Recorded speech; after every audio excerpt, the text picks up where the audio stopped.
John, welcome back to the hot seat. Obviously, after a cracking result last week, it was a bit nerve-jangling at the end, I suppose, Chris? Yeah, it was nerve-jangling, but I think in the main, if you play rugby like we did on Saturday, in the course of the season you're going to get just reward. I felt that on Saturday we attacked from the outset. Every player wanted to commit to the breakdown area. We produced fluent, fast ball, which we used with good, good effectiveness. I think every time we got to the strike zone there was a penalty. I think on a better day they may have had a couple go to the bin in the first half, and we possibly would have prospered a little bit more than we did. Being in control was great. To let in a sloppy try in the first half was a disappointment. And certainly the first half performance was very, very pleasing. Coming out in the second half, I think the home side had their spell. They had 25 minutes with the ball. We made 4 or 5 errors, which cost us dear. But with 15 minutes to go, 27-20 down, we went and scored. A very competent try, shall I say. We took the ball into the strike zone. We put it up a jumper. We scored the try with relative ease for 27-all.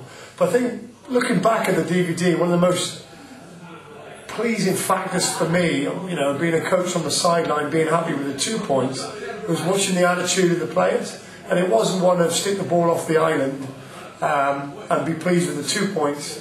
They went for the jugular.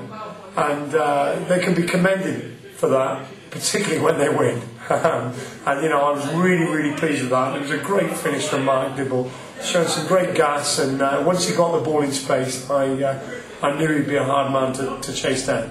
And obviously, John, from your perspective, you were involved in a fantastic match at Halifax. Now, in terms of sense of euphoria, did that surpass it on Saturday? I think so. It's certainly up there. To have come back from losing by 7 points to actually win a game with only 3 or 4 minutes to play is no mean feat. It's a fantastic achievement, and as Chris mentioned, I just think the sense of belief, the leadership that was out there as well at that time certainly pulled us through, and I think we had believers on the pitch. The gap, if you look at the DVD of the game, it's very hard to actually see the gap that Mark Dibble went through, so I think full credit to him and his vision, and Barry Chapman for making the half break in the first place. It was a fantastic team performance. And moving on to this week, obviously we've got an opportunity with a cup game to make some changes, and changes you've made. Yeah. Can you just give us a better understanding of why and wherefores? Yeah, obviously, cup weekend, we've got a few niggling injuries as well, but we decided that this weekend would be fantastic to reward those who've been playing exceptionally well in the Tamar League at 18 level. And also, it's an excellent opportunity to blood some of the youngsters who have been banging on the door. They are the future of the rugby club.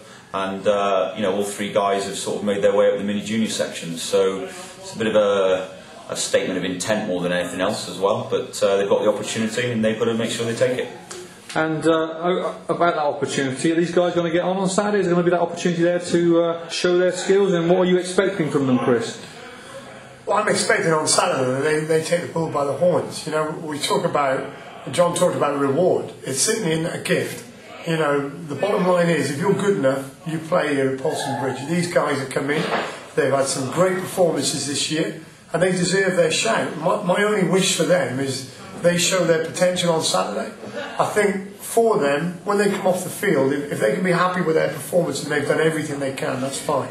But certainly what I don't want is people who are just happy to be here. You can't be happy to be here. And I think, this youth and this talent is superb. But one thing's for sure, I'm hoping Saturday that they will justify it, and this will be the start of something special for them in their lives. Okay, and obviously, Manchester, not a pushover, John. What we're expecting from Manchester, and what sort of challenge are they going to present to us?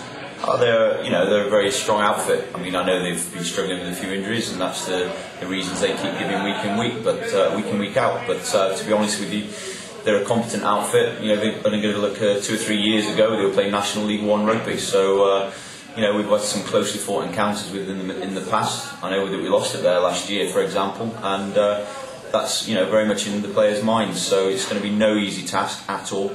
Everybody needs to be focused. We need to think about the processes in order to win the game in the first place. Put all those things right, and I'm hoping for a very strong team performance Saturday. And Chris, finally, there's a bit of a feast of rugby this week for fans down at Polson. Obviously, we've got the Colts are playing in the National Cup, and we've got a huge match against Bath on Monday night. What are you expecting from those two games? Yeah, I'm expecting for this weekend, for Saturday, and for the Colts, and for Monday night. All that I want from this weekend, for a big weekend for the club, is those guys to go out and give everything. And if we do that, we could come away with 3 victories this weekend. But we need that desire, okay? And we need everybody on Saturday in the club to buy into what they're doing. And then on Monday, we're coming out against Bath.